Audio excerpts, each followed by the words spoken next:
Hi hello welcome to my channel friends. ಎಲ್ಲರೂ ಹೇಗಿದ್ದೀರಾ? ಎಲ್ಲರೂ ಚೆನ್ನಾಗಿದ್ದೀರಾ ಅಂದ್ಕೊಳ್ತಾ ಇವತ್ತಿನ ವ್ಲಾಗ್ನು ಕೂಡ ಸ್ಟಾರ್ಟ್ ಮಾಡ್ತಾ ಇದ್ದೀನಿ.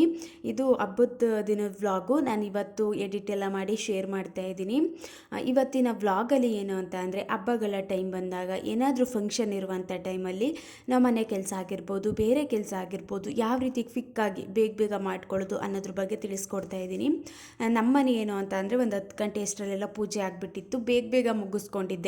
ನನಗೇನು ಅಂತ ಅಂದರೆ, ಮಧ್ಯಾಹ್ನ ಮೇಲೆ ಕೆಲಸ ಮಾಡುವಂಥದ್ದಾಗಿರ್ಬೋದು, ಮಧ್ಯಾಹ್ನ ಮೇಲೆ ಪೂಜೆ ಎಲ್ಲ ಮಾಡುವಂಥದ್ದಾಗಿರ್ಬೋದು, ಇದೆಲ್ಲ ಸ್ವಲ್ಪ ಹಿಂಸೆ ಅಂತ ಅನಿಸುತ್ತೆ. ಮತ್ತು ಅಷ್ಟು ನನಗೆ ಕಂಫರ್ಟಬಲ್ ಸ್ಯಾಟಿಸ್ಫ್ಯಾಕ್ಷನ್ ಇರೋದಿಲ್ಲ. ಅದಕ್ಕೋಸ್ಕರ ನಾನು ಬೆಳಗ್ಗೆ ಟೈಮೇ ಮಾಡ್ಕೋತೀನಿ. ಮತ್ತು ನಾನು ಒಬ್ಬಳೇ ಎಲ್ಲ ಕೆಲಸನೂ ಮಾಡೋದ್ರಿಂದ ನಾನು ಬೇಗ ಎದ್ದು ಮನೆ ಕೆಲಸ ಎಲ್ಲನೂ ಕಂಪ್ಲೀಟ್ ಮಾಡ್ಕೊಬಿಡ್ತೀನಿ. ಫಸ್ಟು ಒಂದು ಏನು ಅಂತ ಅಂದರೆ, ನಮಗೆ ಯಾರಾದರೂ ಎಲ್ಪ್ಗಿದ್ದಾರಾ ಅಂತ ಅಂದ್ಕೊಂಡ್ರೆ, ಯಾರಾದರೂ ಇದ್ದಾರೆ ಅಂತ ಅಂದರೆ ಅದು ಅವರಿದ್ದಾರೆ, ಅವ್ರು ಮಾಡಿಕೊಡ್ತಾರೆ ಅನ್ನೋ ಫೀಲ್ ಅಂತೂ ಇದ್ದೇ ಇರುತ್ತೆ. ಇವಾಗ ಯಾರಾದರೂ ಎಲ್ಪ್ಗಿದ್ದಾರೆ ಅಂತ ಅಂದರೆ, ಅವರೊಂದು ಸ್ವಲ್ಪ ಮಾಡ್ತಾರೆ, ನಾವೊಂದು ಸ್ವಲ್ಪ ಮಾಡ್ಕೋಬೋದು ಅನ್ನೋ ಒಂದು ಧೈರ್ಯ ಅಂತೂ ಇದ್ದೇ ಇರುತ್ತೆ. ಬಟ್ ಯಾರೂ ಇಲ್ಲ ಅಂದಾಗ, ನಾವೇ ಎಲ್ಲನೂ ಮ್ಯಾನೇಜ್ ಮಾಡ್ಕೋಬೇಕು ಅಂದಾಗ ಒಂದಿಷ್ಟು ಬೇಸಿಕ್ ಟಿಪ್ಸ್ನ ಫಾಲೋ ಮಾಡ್ಕೊಳ್ಳೋದು ತುಂಬ ಒಳ್ಳೆಯದು. ಇವಾಗ ಅಬ್ಸರ್ವ್ ಮಾಡಿ ನೋಡಿ, ಇವಾಗ ಹಬ್ಬಗಳಿರುವಂಥ ಟೈಮಲ್ಲಿ, ಏನಾದರೂ ಫಂಕ್ಷನ್ಗಳಿರುವಂಥ ಟೈಮಲ್ಲಿ ಆವಾಗಲೇ ನಿದ್ದೆ ಜಾಸ್ತಿ ಬರುವಂಥದ್ದಾಗಿರ್ಬೋದು. ಮತ್ತು ಏನಾದರೂ ಇಂಪಾರ್ಟೆಂಟ್ ಕೆಲಸ ಇದ್ದಾಗಲೇ ನಮಗೆ ಇಷ್ಟೆಲ್ಲ ಕೆಲಸ ಮಾಡಬೇಕಾ ಅನ್ನೋ ಫೀಲ್ ಬರುವಂಥದ್ದು, ಇದೆಲ್ಲ ಕಾಮನು ನಾರ್ಮಲ್ ಡೇಸಲ್ಲಿ. ಬಟ್ ಬೇಗ ಎದ್ಬಿಟ್ಟಿರ್ತೀವಿ. ಈಗ ಏನಾದರೂ ಫಂಕ್ಷನ್ ಇರುವಂಥ ಟೈಮಲ್ಲಿ ಸ್ವಲ್ಪ ನಿದ್ದೆ ಜಾಸ್ತಿ ಮಾಡುವಂಥದ್ದಾಗಿರ್ಬೋದು, ಲೇಟಾಗಿ ಎದ್ದೇಳುವಂಥದ್ದಾಗಿರ್ಬೋದು, ಇದೆಲ್ಲ ಆಗ್ತಿರುತ್ತೆ. ಬೇರೆ ಕೆಲಸ ಎಲ್ಲ ಮಾಡಿ ನಮ್ಮ ಬಾಡಿಗೂ ಕೂಡ ಸ್ವಲ್ಪ ಸ್ಟ್ರೈನ್ ಅನ್ನೋದಾಗಿರುತ್ತೆ. ಎಲ್ಲ ಕೆಲಸನೂ ನಾವೇ ಮಾಡ್ತಿದ್ದೀವಿ ಅಂದಾಗ ಎನರ್ಜಿ ಒಂದು ಸ್ವಲ್ಪ ಲಾಸ್ ಆಗಿರುತ್ತೆ. ಇಂಥ ಟೈಮಲ್ಲಿ ಈ ರೀತಿ ಆಗೋದೆಲ್ಲ ಕಾಮನ್ ಅಲ್ವಾ? ಈ ಹಬ್ಬಗಳ ಬಂದಾಗ, ಫಂಕ್ಷನ್ಗಳಿದ್ದಾಗ ನಾವು ಮೇಯ್ನ್ ಇಂಪಾರ್ಟೆನ್ಸ್ ಕೊಡೋದು ಪೂಜೆಗೆ. ನಮ್ಮ ಮೇಯ್ನು ಪೂಜೆ ಕೆಲಸ ಮುಗೀತು ಅಂತ ಅಂದರೆ, ನೆಕ್ಸ್ಟು ಅಡುಗೆ ಕೆಲಸ ಆಗಿರ್ಬೋದು, ಮನೆ ಕೆಲಸಗಳಾಗಿರ್ಬೋದು, ಅವೆಲ್ಲನ ಕಂಪ್ಲೀಟ್ ಮಾಡ್ಕೋಬೋದು. ಆದಷ್ಟು ನಾವು ಮಾರ್ನಿಂಗೇ ಪೂಜೆ ಮಾಡ್ಕೊಳ್ಳೋದು ತುಂಬ ಒಳ್ಳೆಯದು. ಇವಾಗ ಬೆಳಗ್ಗೆನೇ ಪೂಜೆ ಕೆಲಸ ಎಲ್ಲ ಮುಗ್ದೋಯ್ತು, ದೇವ್ರ ಮನೆ ಎಲ್ಲ ಕ್ಲೀನ್ ಆಯಿತು, ಎಲ್ಲ ಕೆಲಸ ಆಯಿತು, ದೀಪ ಎಲ್ಲ ಹಚ್ಚಾಯಿತು ಅಂತ ಅಂದ್ಬಿಟ್ರೆ ಅದೊಂಥರ ಸಮಾಧಾನ. ಪೂಜೆ ಕೆಲಸ ಮುಗೀತು, ನೆಕ್ಸ್ಟು ಅಡುಗೆ ಏನಿದೆ ಅದನ್ನು ಮಾಡ್ಕೊಳ್ಳೋಣ ಅನ್ನೋದ್ರ ಕಡೆ ನಮ್ಮ ಫೋಕಸ್ನ ಮಾಡ್ತೀವಿ. ಬಟ್ ನಾವು ಪೂಜೆನೇ ಲೇಟಾಗಿ ಮಾಡಿಕೊಂಡು, ಲೇಟಾಗಿ ಎದ್ದು, ಮತ್ತು ಲೇಟಾಗೆಲ್ಲ ಮನೆ ಕ್ಲೀನ್ ಮಾಡಿ ಈ ರೀತಿ ಆಗಿಬಿಟ್ರೆ, ಒಂದು ರೀತಿ ಸ್ಟಾರ್ಟಿಂಗ್ ನಮ್ಮ ದಿನಾನೇ ಒಂದು ಲೇಟಾಗಿ ಎದ್ದೊಳೋದ್ರಿಂದ ಸ್ಟಾರ್ಟ್ ಆಗಿಬಿಟ್ರೆ ಅಷ್ಟು ಒಂದು ರೀತಿ ಕಂಫರ್ಟಬಲ್ ಅಂತ ಅನಿಸಲ್ಲ. ಬೇಜಾರಾಗುವಂಥದ್ದಾಗಿರ್ಬೋದು, ಇವತ್ತು ಇಷ್ಟೊಂದೆಲ್ಲ ಲೇಟಾಗಿ ಎದ್ಬಿಟ್ಟೆ ಅನ್ನೋ ರೀತಿ ಫೀಲ್ ಬರುವಂಥದ್ದಾಗಿರ್ಬೋದು, ಇದೆಲ್ಲ ಆಗೇ ಆಗುತ್ತೆ. ಫಸ್ಟು ಪಾಯಿಂಟು, ಆದಷ್ಟು ಪೂಜೆನ ಬೇಗ ಮುಗಿಸ್ಕೊಳ್ಳೋದು ತುಂಬಾ ಇಂಪಾರ್ಟೆಂಟು. ಪೂಜೆ ಎಲ್ಲ ಮುಗೀತು ಅಂತ ಅಂದರೆ ಗಂಧದ ಕಡಿ ಸ್ಮೆಲ್ ಆಗಿರ್ಬೋದು, ಒಂದು ರೀತಿ ಆ ಪಾಸಿಟಿವ್ ಫೀಲ್ ಬರುತ್ತೆ. ನೆಕ್ಸ್ಟು ಬೇರೆ ಕೆಲಸ ಮಾಡೋದಕ್ಕೂ ಕೂಡ ನಮಗೂ ಕೂಡ ಇಂಟ್ರೆಸ್ಟ್ ಅನ್ನೋದು ಜಾಸ್ತಿ ಆಗುತ್ತೆ. ನಾನು ಎದ್ದ ತಕ್ಷಣ ಮನೆ ಹೊರಗಡೆ ಎಲ್ಲ ಒರೆಸ್ಕೊಂಡು, ನೆಕ್ಸ್ಟು ರಂಗೋಲಿ ಎಲ್ಲ ಹಾಕ್ಬಿಟ್ಟು, ಸ್ನಾನ ಎಲ್ಲ ಮುಗಿಸ್ಕೊಂಡು ದೀಪ ಹಚ್ಕೊಂಡೆ ಅಂತ ಅಂದರೆ, ಸ್ನಾನ ಮುಗಿದ ತಕ್ಷಣ ದೀಪ ಹಚ್ಕೊಬಿಡ್ತೀನಿ. ಆಮೇಲೆ ಒಬ್ಬಟ್ಟು ಮತ್ತು ಪಲ್ಯ ಇವೆಲ್ಲ ಮಾಡಿಬಿಟ್ಟು ಎಡೆಗೆ ಇಟ್ಬಿಟ್ಟು ಪೂಜೆ ಮಾಡೋಣ ದೇವರಿಗೆ ಅಂತ ಅಂದ್ಬಿಟ್ಟು ಫಸ್ಟು ದೀಪ ಎಲ್ಲ ಹಚ್ಕೊಂಡು ಇವಾಗ ಅಡುಗೆ ಮನೆಗೆ ಬಂದಿದ್ದೀನಿ. ಮೊದಲು ನೀವು ಪೂಜೆ ಕೆಲಸನ ಮುಗಿಸ್ಕೊಬಿಡಿ. ಸ್ನಾನ ಆಗಿದ ತಕ್ಷಣ ಪೂಜೆ ಕೆಲಸನ ಮುಗಿಸ್ಕೊಬಿಟ್ರೆ ನೆಕ್ಸ್ಟು ಈಸಿ ಆಗಿಬಿಡುತ್ತೆ ನಮಗೆ. ಮತ್ತು ಪೂಜೆ ಎಲ್ಲ ಮಾಡ್ಕೋಬೇಕು ಅಂತ ಅಂದರೆ ಆವಾಗ ಎಲ್ಲನೂ ಪ್ರಿಪ್ರೇಷನ್ ಮಾಡ್ಕೊಳ್ಳುವಂಥದ್ದಾಗಿರ್ಬೋದು, ಎಲ್ಲನೂ ಒಂದು ಕಡೆ ತೆಗೆದಿಟ್ಕೊಳ್ಳುವಂಥದ್ದಾಗಿರ್ಬೋದು, ಈ ರೀತಿ ಮಾಡ್ಲಿಕ್ಕೆ ಹೋಗಬಾರ್ದು. ಆವಾಗಲೇ ಜಾಸ್ತಿ ಕನ್ಫ್ಯೂಸನ್ ಆಗುವಂಥದ್ದಾಗಿರ್ಬೋದು. ಎಲ್ಲೋ ಇಟ್ಬಿಟ್ಟಿರ್ತೀವಿ, ಏನೋ ಒಂದು ಸಿಗೋದಿಲ್ಲ, ಅದಕ್ಕೆ ಹುಡಿಕೊಂಡು ಟೈಮ್ ವೇಸ್ಟ್ ಮಾಡುವಂಥದ್ದಾಗಿರ್ಬೋದು. ನಾವೇನಾದರೂ ಈ ರೀತಿ ಫಂಕ್ಷನ್ ಇರುವಂಥ ಟೈಮಲ್ಲಿ ಅದೆಲ್ಲೋ ಇಟ್ಟಿರ್ತೀವಿ, ಬಟ್ ಆವಾಗಲೇ ನೆನಪು ಜಾಸ್ತಿ ಬರ್ದೇ ಇರುವಂಥದ್ದಾಗಿರ್ಬೋದು, ಇದೆಲ್ಲ ಹಾಗೆ ಆಗುತ್ತೆ. ನೈಟೇನೆ ನಾವು ಪೂಜೆಗೆಲ್ಲ ಏನೇನು ಸಾಮಾನುಗಳು ಬೇಕು, ಮತ್ತು ಹಣ್ಣು ಕಾಯಿ ಎಲ್ಲನೂ ಒಂದು ತಟ್ಟೆಗೆ ಹಾಕಿ ಎತ್ತಿಡುವಂಥದ್ದಾಗಿರ್ಬೋದು, ಗಂಧದ ಕಡ್ಡಿ ಎಲ್ಲ ಪ್ರತಿಯೊಂದು ಪೂಜೆಗೆ ಏನೇನು ಬೇಕು ಎಲ್ಲ ವಸ್ತುಗಳನ್ನ ನಾವು ಒಂದು ಸೈಡ್ ತೆಗೆದಿಟ್ಕೊಬಿಟ್ರೆ ಒಂಥರ ಈಸಿ ಆಗಿಬಿಡುತ್ತೆ. ಬೆಳಗ್ಗೆ ಎದ್ದು ಕ್ವಿಕ್ಕಾಗಿ ನಾವು ಪೂಜೆನ ಮಾಡ್ಕೊಬಿಡ್ಬೋದು. ಬಟ್ ಆವಾಗ ನಾವೆಲ್ಲ ಎತ್ತಿಟ್ಕೊಂಡು ಒಂದು ಸೈಡ್ ಮಾಡ್ತೀವಿ ಅಂತ ಹೋಗ್ಬಿಟ್ರೆ ಟೈಮು ಕೂಡ ಜಾಸ್ತಿ ವೇಸ್ಟ್ ಆಗಿಬಿಡುತ್ತೆ. ಮತ್ತು ಬೇರೆ ಕೆಲಸಗಳನ್ನೂ ಕೂಡ ಮಾಡ್ಕೊಳ್ಳೋದು ಇದ್ದೇ ಇರುತ್ತೆ. ಜಾಸ್ತಿ ಕೆಲಸ ಇರುತ್ತೆ ಅಲ್ವಾ, ಈ ಫಂಕ್ಷನ್ನು ಹಬ್ಬ ಇರುವಂಥ ಟೈಮಲ್ಲಿ ತುಂಬ ಜಾಸ್ತಿ ಕೆಲಸ ಇರೋದ್ರಿಂದ ಈ ರೀತಿ ಬೇಸಿಕ್ ಪ್ರಿಪ್ರೇಷನ್ ಅಂತ ಮಾಡ್ಕೊಳ್ಳೋದು ತುಂಬ ಒಳ್ಳೆಯದು. ಕ್ವಿಕ್ಕಾಗಿ ಟೈಮು ಕೂಡ ವೇಸ್ಟ್ ಆಗೋದಿಲ್ಲ, ಬೇಗ ಬೇಗ ಕೆಲಸ ಮುಗಿಸ್ಕೊಳ್ಳೋದಕ್ಕೂ ಕೂಡ ಈಸಿ ಆಗುತ್ತೆ. ಮತ್ತು ಒಬ್ಬಟ್ಟಿಗೆ ಹೂರಣ ಎಲ್ಲ ಕಲಸಿಟ್ಕೊಂಡೆ ಫಸ್ಟೇನೆ ನಾನು. ಅಂತ ಅಂದರೆ 1 ಅವರ್ 2 ಅವರ್ ಚೆನ್ನಾಗಿ ನೆನ್ಕೊಬಿಟ್ರೆ ಅದು ಸಾಫ್ಟಾಗಿ ಎಲ್ಲೂ ಕೂಡ ಕಿತ್ತೋಗೋದಿಲ್ಲ ಅಂದ್ಬಿಟ್ಟು ಫಸ್ಟೇ ಕಲಸಿ ಎತ್ತಿಟ್ಕೊಂಡಿದ್ದೀನಿ. ಇನ್ನು ತೊಗರಿಬೇಳೆನೂ ಕೂಡ ಬೇಯಲಿಕ್ಕೆ ಇಟ್ಟಿದೆ, ಅದು ಕೂಡ ಚೆನ್ನಾಗಿ ಬೇಯ್ತಾ ಇತ್ತು. ಅಷ್ಟರಲ್ಲಿ ಗೊಜ್ಜಿಗೆ ಸ್ವಲ್ಪ ಮಸಾಲೆನ ರುಬ್ಕೋಬೇಕಾಯಿತು, ಅದನ್ನು ರುಬ್ಬಿಟ್ಕೊಬಿಡೋಣ ಅಂದ್ಬಿಟ್ಟು ಸ್ವಲ್ಪ ಕಾಯಿ, ಅದ್ರ ಜೊತೆ ಕೊತ್ತಂಬರಿ ಸೊಪ್ಪು, ಪುದೀನ ಸೊಪ್ಪು, ಹಸಿರು ಮೆಣಸಿನ್ಕಾಯಿ, ಟೊಮ್ಯಾಟೊ, ಶುಂಠಿ, ಬೆಳ್ಳುಳ್ಳಿ ಎಲ್ಲನೂ ಕೂಡ ಒಂದೇ ಸಲ ರುಬ್ಕೊಂಡು ಗೊಜ್ಜು ಕೂಡ ರೆಡಿ ಮಾಡ್ಕೊತಾ ಇದ್ದೀನಿ. ನಾವು ಶುಂಠಿ ಬೆಳ್ಳುಳ್ಳಿ ಪೇಸ್ಟ್ನ ಸಪ್ರೇಟ್ ರುಬ್ಕೋಬೋದು, ಆದರೆ ನಾನೆಲ್ಲನೂ ಒಂದೇ ಸಲ ಬೇಗ ಬೇಗ ಕೆಲಸ ಮುಗಿಸ್ಕೊಳ್ಳೋಣ ಅಂದ್ಬಿಟ್ಟು ಈ ರೀತಿ ಮಾಡ್ಕೊತಾ ಇದ್ದೀನಿ. ಟೇಸ್ಟು ಕೂಡ ತುಂಬಾ ಚೆನ್ನಾಗಿರುತ್ತೆ. ನೆಕ್ಸ್ಟು ಏನು ಅಂತ ಅಂದರೆ ಬೇಗ ಬೇಗ ಕೆಲಸ ಮುಗಿಸ್ಕೋಬೇಕು ಅಂತ ಅಂದರೆ ಮನೆಯಲ್ಲಿ ಯಾರಾದರೂ ಎಲ್ಪ್ ಇದ್ದಾರೆ ಅಂದರೆ ಎಲ್ಪ್ನ ತಗೊಳ್ಳುವಂಥದ್ದು ಕೂಡ ತುಂಬ ಮುಖ್ಯ ಆಗುತ್ತೆ. ನಾವೆಲ್ಲನೂ ನಾವೇ ಮಾಡ್ತೀವಿ, ಹಬ್ಬ ಟೈಮ್ಗಳಲ್ಲೂ ನಾವೇ ಕೆಲಸ ಮಾಡ್ತೀವಿ ಅಂತ ಅಂದರೆ ಅವತ್ತು ಏನಾದರೂ ಜಾಸ್ತಿ ಅಡುಗೆ ಮಾಡುವಂಥದ್ದಾಗಿರ್ಬೋದು. ಅಂತಂದರೆ ಅಡುಗೆಗಳು ಒಂದು 3-4 ಥರ ಮಾಡಿರ್ತೀವಿ ಅಲ್ವಾ, ಆವಾಗ ತರಕಾರಿ ಎಲ್ಲ ಕಟ್ ಮಾಡಿಕೊಂಡು ಕಾಯೆಲ್ಲ ರುಬ್ಕೊಂಡು ಎಲ್ಲನೂ ನಾವೇ ಕೆಲಸ ಮಾಡಿಕೊಂಡು ಚಿಕ್ಕ ಪುಟ್ಟ ಕೆಲಸಕ್ಕೆ ಜಾಸ್ತಿ ಟೈಮ್ ಹಿಡಿಯುವಂಥದ್ದಾಗಿರೋದು. ಈ ರೀತಿ ಎಲ್ಲ ನಾವೇ ಕೆಲಸ ಮಾಡ್ಕೊಂಡು ಮಾಡ್ತೀವಿ ಅಂದರೆ ತುಂಬ ಟೈಮು ವೇಸ್ಟ್ ಆಗಿಬಿಡುತ್ತೆ. ನಾನು ಕೂಡ ಪೂಜೆ ಎಲ್ಲ ಮುಗಿಸ್ಕೊಳ್ಳುವಷ್ಟರಲ್ಲಿ ನನ್ನ ಹಸ್ಬೆಂಡು ತರಕಾರಿ ಎಲ್ಲ ಕಟ್ ಮಾಡಿ ಮತ್ತು ಕಾಯಿ ಎಲ್ಲನೂ ಕಟ್ ಮಾಡಿ ಎಲ್ಲನೂ ಕೂಡ ಮಸಾಲೆಗೆಲ್ಲ ಸೈಡಲ್ಲಿ ಎತ್ತಿಟ್ಟಿದ್ರು.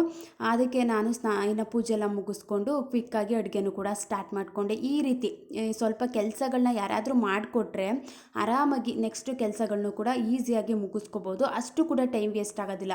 ಬಟ್ ಯಾರೂ ಇಲ್ಲಾಂದರೆ ಏನೂ ಮಾಡೋದಕ್ಕಾಗೋದಿಲ್ಲ. ಬಟ್ ಇದ್ದಾರೆ ಅಂತ ಅಂದರೆ ಹಬ್ಬದ ದಿನ ಎಲ್ಲರೂ ಮನೇಲಿ ಇರ್ತಾರೆ ಅಲ್ವಾ, ಕೆಲಸ ಎಲ್ಲೂ ಹೋಗಿರಲ್ಲ, ಮನೇಲೇ ಇರ್ತಾರೆ ಅಂದಾಗ ಹೆಲ್ಪ್ನ ತಗೊಂಡು ಕೆಲಸಗಳನ್ನ ಮಾಡ್ಕೊಳ್ಳೋದ್ರಿಂದ ಅವರು ಒಂದು ಸ್ವಲ್ಪ ಕೆಲಸ ಮಾಡ್ತಿರ್ತಾರೆ, ನಾವೊಂದು ಸ್ವಲ್ಪ ಕೆಲಸಗಳು ಮಾಡ್ತಿರ್ತೀವಿ. ಆರಾಮಾಗಿ ನಾವು ಬೇಗ ಬೇಗ ಕೆಲಸಗಳನ್ನೂ ಕೂಡ ಮುಗಿಸ್ಕೋಬೋದು. ನೆಕ್ಸ್ಟ್ ಏನು ಅಂತ ಅಂದರೆ ಇನ್ನು ಜಾಸ್ತಿ ಟೈಮ್ ಎಲ್ಲಿ ವೇಸ್ಟ್ ಆಗಿಬಿಡುತ್ತೆ ಅಂತ ಅಂದರೆ ನಾವು ಫಸ್ಟೇ ಏನೇನು ಅಡುಗೆ ಮಾಡ್ತೀವಿ, ಏನೇನು ತರಕಾರಿಗಳು ಬೇಕು, ಏನೇನು ಮನೆಗೆ ಸಾಮಾನುಗಳು ಬೇಕು ಎಲ್ಲನೂ ಆಲ್ರೆಡಿ ಒಂದಿನ ಮುಂಚೆನೇ ಮಾಡ್ಕೊಳ್ಳೋದು ತುಂಬ ಒಳ್ಳೆಯದು. ಏನಾಗ್ಬಿಡುತ್ತೆ ಅಂತ ಅಂದರೆ ಅಂಗಡಿ ಏನಾದರೂ ಹತ್ರದಲ್ಲೇ ಇದ್ದರೆ ಬೆಳಿಗ್ಗೆ ಎದ್ಬಿಟ್ಟು ತಗೊಬಂದು ಮಾಡ್ಕೊಳ್ಳೋಣ ಅನ್ನೋ ರೀತಿ ಮೈಂಡ್ ಸೆಟ್ಟಲ್ಲಿ ನಾವು ಕೆಲಸಗಳನ್ನ ಸ್ಟಾರ್ಟ್ ಮಾಡ್ಕೊಬಿಟ್ರೆ ಅವತ್ತೇನಾದರೂ ಒಂದು ಸಿಗೋದಿಲ್ಲ, ಅದು ಸಿಗಲಿಲ್ವಲ್ಲ ಅಂತ ಬೇಜಾರಾಗುವಂಥದ್ದಾಗಿರ್ಬೋದು. ಈ ರೀತಿ ಮಿಸ್ಟೇಕ್ಗಳು ತುಂಬ ಆಗ್ತಿರುತ್ತೆ. ಅವತ್ತೇ ಸ್ವಲ್ಪ ನಮಗೆ ಕನ್ಫ್ಯೂಷನ್ ಆಗುವಂಥದ್ದು, ಏನಾದರೂ ಮರ್ತೋಗುವಂಥದ್ದಾಗಿರ್ಬೋದು. ಈ ರೀತಿ ತುಂಬ ಮಿಸ್ಟೇಕ್ಗಳಾಗುವಂಥದ್ದು ಏನಾದರೂ ಹಬ್ಬಗಳಿರುವಂಥ ಟೈಮಲ್ಲೇ. ಅದಕ್ಕೋಸ್ಕರ ಫಸ್ಟೇ ನಾವು ಏನೇನು ಅಡುಗೆ ಮಾಡ್ತೀವಿ ಎಲ್ಲದಕ್ಕೂ ಕೂಡ ಒಂದು ಸಲ ರೆಡಿ ಮಾಡಿಕೊಂಡು ಕೆಲಸಗಳನ್ನ ಮಾಡ್ಕೊಳ್ಳೋದ್ರಿಂದ ಆರಾಮಾಗಿ ಕೆಲಸಗಳನ್ನ ಮಾಡ್ಕೋಬೋದು. ಟೈಮ್ ಅನ್ನೋದು ಕೂಡ ಎಲ್ಲೂ ವೇಸ್ಟ್ ಆಗೋದಿಲ್ಲ. ನೆಕ್ಸ್ಟ್ ಏನು ಅಂತ ಅಂದರೆ ಮನೇಲಿ ಚಿಕ್ಕ ಮಕ್ಕಳಿದ್ದಾರೆ ಅಂತ ಅಂದರೆ ಆದಷ್ಟು ಮನೆಯನ್ನು ನೈಟ್ ಹೊತ್ತೇ ಕ್ಲೀನ್ ಮಾಡ್ಕೊಬಿಡೋದು. ಅಂದರೆ ಮಕ್ಕಳೆಲ್ಲ ಮಲಿಕೊಂಡ್ಮೇಲೆ ಮನೆಯೆಲ್ಲ ಒರೆಸ್ಕೊಂಡು ಎಲ್ಲನೂ ಕೂಡ ಒಂದು 50% ಕೆಲಸನ ನಾವು ಮನೆ ಕೆಲಸಗಳನ್ನ ನಾವು ನೈಟ್ ಹೊತ್ತೇ ಮಾಡ್ಕೊಬಿಡಬೇಕು. ಮನೆ ಒರೆಸ್ಕೊಳ್ಳುವಂಥದ್ದಾಗಿರ್ಬೋದು ಎಲ್ಲನೂ ಮಾಡ್ಕೊಬಿಟ್ರೆ ಬೆಳಿಗ್ಗೆ ಎದ್ದು ಸ್ನಾನ ಮುಗಿಸ್ಕೊಂಡು ಪೂಜೆನ ಮಾಡ್ಕೊಳ್ಳೋದಕ್ಕೂ ಕೂಡ ಈಸಿ ಆಗುತ್ತೆ. ಬಟ್ ಬೆಳಿಗ್ಗೆ ಎದ್ದು ಎಲ್ಲನೂ ಮಾಡ್ಕೋತೀವಿ ಅಂತ ಅಂದರೆ ಮನೇಲಿ ಚಿಕ್ಕ ಮಕ್ಕಳಿದ್ದಾರೆ ಅಂತ ಅಂದರೆ ಅವ್ರ ಹಬ್ಬದ ದಿನವೇ ಜಾಸ್ತಿ ಅಳುವಂಥದ್ದಾಗಿರ್ಬೋದು, ಏನಾದರೂ ಹಿಂಸೆ ಕೊಡುವಂಥದ್ದಾಗಿರ್ಬೋದು. ಈ ರೀತಿ ಎಲ್ಲ ಆಗೇ ಆಗುತ್ತೆ. ನನ್ನ ಮಗನೂ ಕೂಡ ಚಿಕ್ಕವನಾಗಿರೋದ್ರಿಂದ ನನಗೆ ಈ ರೀತಿ ಅನುಭವ ತುಂಬ ಸಲ ಆಗಿದೆ. ಅದಕ್ಕೋಸ್ಕರ ನಾನೇನು ಮಾಡ್ತೀನಿ ಅಂತ ಅಂದರೆ ಅವನು ನೈಟ್ ಹೊತ್ತು ಮಲ್ಕೊಂಡಾದಮೇಲೆ ನಂದು ಕೆಲಸಗಳೇನಿದೆ ಮನೆ ಕೆಲಸ ಅದೆಲ್ಲ ನಾನು ಆದಷ್ಟು ಮುಗಿಸ್ಕೊಬಿಡ್ತೀನಿ. ಬೆಳಿಗ್ಗೆ ಎದ್ದ ತಕ್ಷಣ ಫಸ್ಟು ಅವ್ನಿಗೇನಾದರೂ ತಿನ್ನಿಸ್ಬಿಟ್ಟು ಆಮೇಲೆ ನಾನು ಕೆಲಸಗಳನ್ನೂ ಕೂಡ ಸ್ಟಾರ್ಟ್ ಮಾಡ್ಕೋತೀನಿ. ಹೊಟ್ಟೆ ಎಲ್ಲ ತುಂಬಿತು ಅಂತ ಅಂದರೆ ಆರಾಮಾಗಿ ನಾವು ಕೆಲಸಗಳನ್ನ ಮಾಡ್ಕೋಬೋದು, ಏನೂ ಡಿಸ್ಟರ್ಬ್ ಮಾಡೋದಿಲ್ಲ ಅಂತ ಅಂದ್ಬಿಟ್ಟು ಈ ರೀತಿ ಮಾಡ್ಕೋತೀನಿ. ಆಮೇಲೆ ಏನು ಅಂತ ಅಂದರೆ ಈ ರೀತಿ ಹಬ್ಬ ಇದ್ದಾಗ ಏನಾದರೂ ಅಡುಗೆ ಕೆಲಸ ಆಗಿರ್ಬೋದು ಎಲ್ಲ ಲೇಟಾಗಿ ಆಗೋಯ್ತು ಅಂತ ಅಂದರೆ ಇವಾಗ ಅಕ್ಕಪಕ್ಕದ ಮನೆಯವರೆಲ್ಲ ಬೇಗ ಮಾಡ್ತಿರ್ತಾರೆ, ಆ ಪೂಜೆ ಮಾಡುವಂಥ ಸೌಂಡ್ ಆಗಿರ್ಬೋದು. ಈ ರೀತಿ ಎಲ್ಲ ಮಾಡ್ತಿದ್ದಾಗ ನಮ್ಮ ಮನೇಲಿ ಏನಾದರೂ ಲೇಟಾಗಿ ಇನ್ನೂ ಕೆಲಸ ಆಗಿಲ್ಲ, ಪೂಜೆ ಎಲ್ಲ ಮುಗ್ದಿಲ್ಲ ಅಂದರೆ ಒಂದು ರೀತಿ ಬೇಜಾರಾಗ್ಬಿಡುತ್ತೆ. ಇನ್ನೂ ಎಲ್ಲರ ಮನೇಲೂ ಆಗೋಯ್ತು, ಇನ್ನೂ ಕೆಲಸ ಮುಗ್ದಿಲ್ಲ ಅನ್ನೋ ರೀತಿ ಹೇಳ್ತಾರೆ ಅಲ್ವಾ. ಆವಾಗ ನಾವು ಒಂದು ಅರ್ಜೆಂಟಲ್ಲಿ ಮಾಡ್ಕೊಳ್ಳುವಂಥದ್ದಾಗಿರ್ಬೋದು. ಆ ಗಡಿ ಬಿಡಿಲಿ ಕೆಲಸ ಮಾಡೋದಕ್ಕೆ ಹೋಗ್ತೀವಿ ಅಂತ ಅಂದರೆ ಆವಾಗಲೇ ಬೇಗ ಕೆಲಸ ಮುಗಿಯೋದಿಲ್ಲ. ನಾರ್ಮಲ್ಲಾಗಿ ನಾವು ಕೂಡ ಒಂದು ರೀತಿ ಆರಾಮಾಗಿದ್ದೀವಿ, ಆ ಕೆಲಸ ಮಾಡ್ಕೋತಿದ್ದೀವಿ ಅಂದರೆ ಬೇಗ ಬೇಗ ಕಂಪ್ಲೀಟ್ ಆಗುತ್ತೆ. ಬಟ್ ಎಲ್ಲರ ಮನೇಲೂ ಆಗೋಯ್ತು, ನಮ್ಮ ಮನೆ ಇನ್ನೂ ಕೆಲಸಗಳೇ ಆಗಿಲ್ಲ ಅಂದಾಗ ಆವಾಗಲೇ ಟೆನ್ಷನ್ ಜಾಸ್ತಿ ಆಗುವಂಥದ್ದಾಗಿರ್ಬೋದು, ಒಂದು ರೀತಿ ಬೇಗ ಬೇಗ ಕೆಲಸ ಮಾಡೋದಕ್ಕೆ ಹೋಗುವಂಥದ್ದಾಗಿರ್ಬೋದು. ಈ ರೀತಿ ಎಲ್ಲ ಆಗೇ ಆಗುತ್ತೆ. ಆದಷ್ಟು ಒಂದು ಸ್ವಲ್ಪ ಬೇಗ ಮುಗಿಸ್ಕೊಳ್ಳೋದು ಕೂಡ ತುಂಬ ಒಳ್ಳೆಯದು. ಬೇಗ ಕೆಲಸ ಮುಗಿಸ್ಕೋಬೇಕು ಅಂದರೆ ಒಂದಿಷ್ಟು ಬೇಸಿಕ್ ಪ್ರಿಪ್ರೇಷನ್ ಅನ್ನೋದನ್ನು ಮಾಡಿಕೊಂಡಾಗ ಆರಾಮಾಗಿ ನಾವು ಮನೆ ಕೆಲಸಗಳನ್ನ ಮುಗಿಸ್ಕೋಬೋದು. ನೆಕ್ಸ್ಟ್ ಏನು ಅಂತ ಅಂದರೆ ತುಂಬ ಜನ ಏನು ಮಾಡ್ತಾರೆ ಅಂತಂದರೆ ನಾನು ಹಬ್ಬದ ದಿನವೇ ಎದ್ದು ಮನೆಯೆಲ್ಲನೇ ಕ್ಲೀನ್ ಮಾಡಿಕೊಂಡು ಆವಾಗಲೇ ಒರೆಸ್ಕೊಂಡು ಎಲ್ಲನೂ ಸ್ಟಾರ್ಟ್ ಮಾಡ್ಕೋತೀನಿ ಕೆಲಸಗಳನ್ನ ಅಂದ್ಕೊಂಡು ಇರ್ತಾರೆ. ಆ ರೀತಿ ಮಾಡಲಿಕ್ಕೆ ಹೋಗಬಾರ್ದು. ನಾವು ಡೀಪ್ ಕ್ಲೀನಿಂಗ್ ಏನಿದೆ ಎಲ್ಲನೂ ಕೂಡ ಒಂದಿನ ಮುಂಚೆನೇ ಮಾಡಿಕೊಂಡ್ರೆ ಮತ್ತು ಸಿಂಪಲಾಗಿ ಒಂದು ಸಲ ಒರೆಸ್ಕೊಂಡು ಹಬ್ಬದ ದಿನ ಬೆಳಿಗ್ಗೆ ಎದ್ದು ಕೆಲಸಗಳನ್ನೂ ಕೂಡ ಮುಗಿಸ್ಕೋಬೋದು. ಬಟ್ ಆವಾಗ ನಾವೆಲ್ಲನೂ ಕ್ಲೀನ್ ಮಾಡ್ಕೊಂಡು ಕೂತ್ಕೋತೀವಿ ಅಂತ ಅಂದರೆ ಟೈಮು ಕೂಡ ವೇಸ್ಟ್ ಆಗಿಬಿಡುತ್ತೆ. ಮತ್ತು ಎಷ್ಟು ಬೇಗ ಟೈಮ್ ಆಗ್ತಿದೆ ಅನ್ನೋದು ಕೂಡ ಗೊತ್ತಾಗೋದಿಲ್ಲ. ಇನ್ನೂ ಕೆಲಸಗಳೆಲ್ಲ ಇರುತ್ತೆ, ಸಂಜೆನೇ ಆಗಿಬಿಡುತ್ತೆ ನಾವು ಪೂಜೆ ಮಾಡೋ ಅಷ್ಟರಲ್ಲಿ. ಈ ರೀತಿ ಟೈಮ್ ಜಾಸ್ತಿ ಹಿಡಿಯುವಂಥ ಕೆಲಸಗಳನ್ನ ಫಸ್ಟೇ ಮಾಡ್ಕೊಬಿಟ್ರೆ ತುಂಬಾ ಹೆಲ್ಪ್ ಆಗುತ್ತೆ. ನೆಕ್ಸ್ಟ್ ಏನು ಅಂತ ಅಂದರೆ ಮಾರ್ನಿಂಗ್ ಬ್ಯಾಡ್ ಹ್ಯಾಬಿಟ್ಸ್ನ ಅವತ್ತು ಮಾಡಲಿಕ್ಕೆ ಹೋಗಬಾರ್ದು. ಅಂತ ಅಂದರೆ ಲೇಟಾಗಿ ಎದ್ದೊಳುವಂಥದ್ದಾಗಿರ್ಬೋದು. ಬೇಗ ಎದ್ದು ನೋಡಿ ಎಷ್ಟು ಬೇಗ ಕೆಲಸಗಳು ಮುಗಿಯುತ್ತೆ ಅಂತ ಅಂದರೆ ಒಂದು 10 ಗಂಟೆ 11 ಗಂಟೆ ಅಷ್ಟರಲ್ಲೆಲ್ಲ ನಮ್ಮ ಹಬ್ಬದ ದಿನದ ಕೆಲಸಗಳೆಲ್ಲ ಕಂಪ್ಲೀಟ್ ಆಗಿಬಿಟ್ಟಿರುತ್ತೆ. ಬಟ್ ಲೇಟಾಗಿ ಎದ್ದಿದ್ದೀವಿ ಅಂತ ಅಂದರೆ ಎಷ್ಟು ಟೈಮ್ ಆಗಿಬಿಡುತ್ತೆ ಅಂತ ಅಂದರೆ ಟೈಮ್ ಆಗೋಯ್ತು ಅನ್ನೋ ರೀತಿ ಫೀಲ್ ಬಂದೇ ಬರುತ್ತೆ. ಕೆಲಸಗಳು ಕೂಡ ಅಷ್ಟು ಮುಗಿಯೋದಿಲ್ಲ. ಮತ್ತು ಫೋನ್ ನೋಡುವಂಥದ್ದಾಗಿರ್ಬೋದು, ಎದ್ದ ತಕ್ಷಣ ಫೋನ್ ಚೆಕ್ ಮಾಡುವಂಥದ್ದಾಗಿರ್ಬೋದು, ಈ ರೀತಿ ಕೆಟ್ಟ ಅಭ್ಯಾಸಗಳನ್ನ ಆದಷ್ಟು ಅವತ್ತು ಅವಾಯ್ಡ್ ಮಾಡಬೇಕು. ಮತ್ತು ಕೆಲಸ ಎಲ್ಲ ಮುಗಿದು ಎಲ್ಲ ಆಗೋ ತನಕ ಫೋನ್ ಏನು ನೋಡಲ್ಲ ಅನ್ನೋ ರೀತಿ ನಾವೇ ಒಂದು ಸ್ಟ್ರಾಂಗ್ ಫೀಲಿಂಗಿಂದ ಕೆಲಸದ ಕಡೆ ಗಮನ ಕೊಡಬೇಕು. ಮಧ್ಯೆ ಮಧ್ಯೆ ಫೋನ್ನ ಚೆಕ್ ಮಾಡುವಂಥದ್ದಾಗಿರ್ಬೋದು, ಈ ರೀತಿ ಎಲ್ಲ ಮಾಡಲಿಕ್ಕೆ ಸ್ಟಾರ್ಟ್ ಮಾಡಿಕೊಂಡ್ರೆ ಯಾವುದೇ ಕೆಲಸನೂ ಕೂಡ ನಾವು ಬೇಗ ಮುಗಿಸೋದಕ್ಕಾಗೋದಿಲ್ಲ. ಇವೇ ಟೈಮ್ ವೇಸ್ಟಿಂಗ್ ಹ್ಯಾಬಿಟ್ನೇ ಜಾಸ್ತಿ ಆಗಿಬಿಟ್ರೆ ನಮ್ಮ ಕರೆಕ್ಟ್ ಟೈಮ್ಗೆ ಕೆಲಸಗಳು ಅನ್ನೋದು ಕೂಡ ಕಂಪ್ಲೀಟ್ ಆಗೋದಿಲ್ಲ. ಆದಷ್ಟು ನಾವು ಪರ್ಫೆಕ್ಷನ್ ಅನ್ನೋದನ್ನು ನೋಡ್ಲಿಕ್ಕೆ ಹೋಗಬಾರ್ದು. ಬೇಗ ಬೇಗ ಕೆಲಸ ಮುಗಿಸ್ಕೋಬೇಕು, ನನ್ನ ಕೈಲಿ ಎಷ್ಟಾಗುತ್ತೋ ಅಷ್ಟನ್ನು ಮಾಡ್ಕೋತೀನಿ, ಯಾರೂ ಕೂಡ ಅಪ್ರಿಷಿಯೇಷನ್ ಮಾಡೋದು ಬೇಡ, ಬಟ್ ಎಲ್ಲ ಕೆಲಸ ಬೇಗ ಮುಗಿಸ್ಕೋಬೇಕು ಅಂತ ಆದಷ್ಟು ಓವರ್ ಪರ್ಫೆಕ್ಷನ್ ಅನ್ನೋದು ಬಿಟ್ಟು ಕೆಲಸನ ಮುಗಿಸ್ಕೊಳ್ಳೋದು ತುಂಬ ಒಳ್ಳೆಯದು. ಆವತ್ತು ಕೂಡ ನಾವು ನೀಟಾಗಿ ಬಂದಿಲ್ಲ, ಇನ್ನೊಂದ್ಸಲಿ ಮಾಡ್ಕೊಳ್ಳೋಣ ಅನ್ನೋ ರೀತಿ ಮೈಂಡ್ ಸೆಟ್ಟಲ್ಲಿ ಅಂದ್ಕೊಂಡು ಕೆಲಸ ಮಾಡ್ಲಿಕ್ಕೆ ಸ್ಟಾರ್ಟ್ ಮಾಡ್ಕೊಬಿಟ್ರೆ ಬೆಳಗಿಂದ ಸಂಜೆ ತನಕ ಕೆಲಸ ಮಾಡಿಕೊಂಡೇ ದಿನಾನ ಕಳೆದು ಬಿಡ್ತೀವಿ.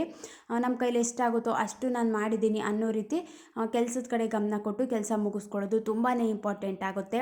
ಅಡುಗೆ ಕೆಲಸ ಎಲ್ಲ ಮುಗೀತು, ಇವಾಗ ಎಷ್ಟು ಬೇಕೋ ಒಬ್ಬಟ್ಟು ಅಷ್ಟನ್ನು ಮಾತ್ರ ಮಾಡ್ಕೊಂಡಿದ್ದೀನಿ. ಆಮೇಲೆ ಎಲ್ಲ ಅಡುಗೆ ಕೆಲಸ ಅಂದರೆ ಊಟ ಎಲ್ಲ ಆಯಿತು ಅಂದಮೇಲೆ ಸಂಜೆ ಮೇಲೆ ಮಾಡ್ಕೊಳ್ಳೋಣ ಅಂತ ಇವಾಗ ಸ್ವಲ್ಪ ಮಾತ್ರ ತಟ್ಟಿ ಎತ್ತಿಟ್ಕೊಂಡಿದ್ದೀನಿ. ಇನ್ನು ಪಲ್ಯ, ಒಬ್ಬಟ್ಟು, ಸಾಂಬಾರು ಮತ್ತು ನಮ್ಮ ಕಡೆ ಹುಳಿ ಅನ್ನ ಅಂತ ಮಾಡ್ತೀವಿ, ಹುಣಸೆ ಹಣ್ಣನ್ನು ಹಾಕ್ಬಿಟ್ಟು ಅದನ್ನು ಕೂಡ ರೆಡಿ ಮಾಡ್ಕೊಂಡಿದ್ದೆ. ಇನ್ನು ಊಟನೂ ಕೂಡ ಮುಗಿಸ್ಕೊಂಡ್ವಿ. Thank you for watching. Next ವ್ಲಾಗಲ್ಲಿ ಸಿಗ್ತೀನಿ.